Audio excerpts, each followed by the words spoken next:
એક કામ મારે નથી કરવું. એ તો જેને એક વખત ઘોડા ચડી ગામમાં ફર્યા છે એની દશા તમે જુઓ. અત્યારે પોહ મહિનાનું પૂર્ણ ઇન્નમ નહીં કરતા.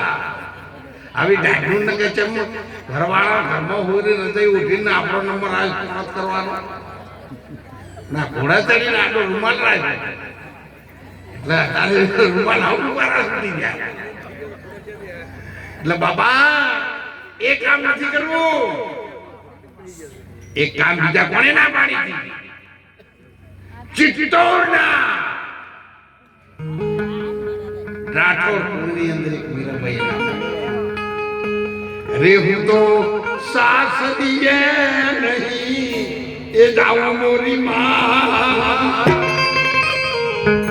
મારું મન લાગ્યું ફરી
દરબાર ક્ષત્રિય જાગીરદારની દીકરી હતી.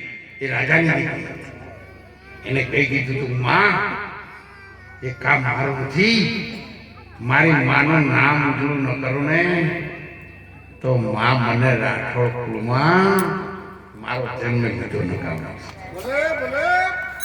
સાહેબ દરબાર જાગીરદારની દીકરી હોય ને એની માનું દૂધ પીધું હોય ને તો એના મા બાપ એના ભાઈઓ ના કુટુંબ ના સમાજ ને ઓગળી ન થાય ને એનું નામ જાગીરદારની દીકરી કહેવાય, ઠાકોરની દીકરી કહેવાય. અને એને આપણે તાળીથી ખાવી એના દૂધના ગુણ બધા આટલા ઊંચા. ત્યારે મીરાબાઈ સ્પષ્ટ ના પાડી દીધી નથી લગ્ન કરવા. એ હજી વાંચી લગ્ન કરવા ના પાડી. અને તારે લગ્ન ના કરો તો છોકરો એમ કે ખેતર વેચી માર.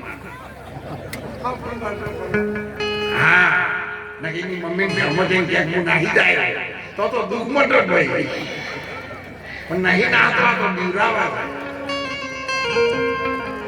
અને એટલા માટે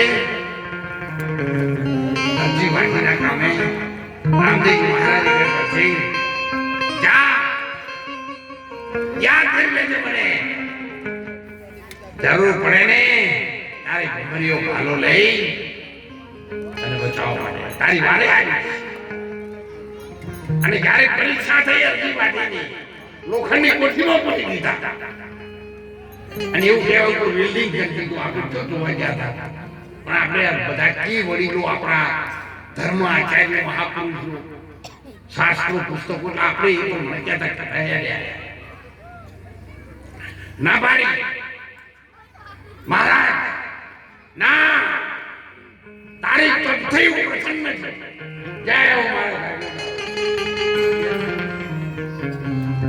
બાપુએ આટલું બધું દાયા પૂછે છે તો પણ 1100 રૂપિયા રામદેવજી મહારાજના નામમાં સંતોની પ્રસાદમાં વાહ. ત્યારે લોખંડમાં પૂર્યો અને ત્યારે હતીને થયું કે હવે મને બચાવનાર કોઈ નથી. અંદરથી પ્રાર્થના ચાલુ. તાર દીકરા રહ્યા હું તો પાછો આધ્યાત્મિક લાઈનનો માણસ છું. સિદ્ધ સિદ્ધાત્માની ઓળખાણની લાઈન વાળો તો તપશ્ચર્યા કરીને લાઈનમાં આવ્યો. ત્યારે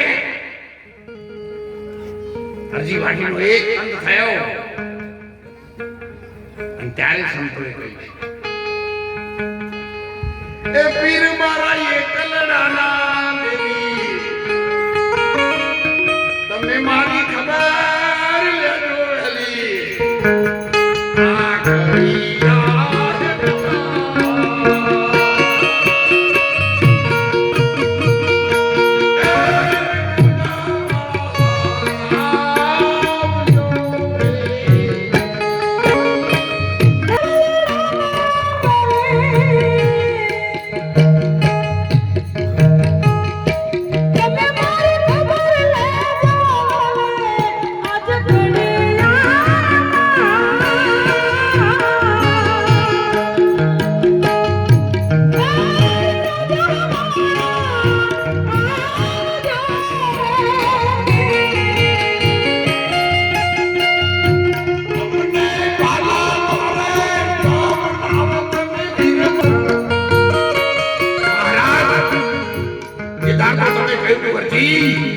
મને યાદ કરજો હું આવીશ મારા દાદો ભગતો ભાલાવાળા નહીં પણ એવું તો ભાલા લઈને આવ્યા છે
પાઠ કરી બાપો આવી ગયા આ નજરે જુઓ તમે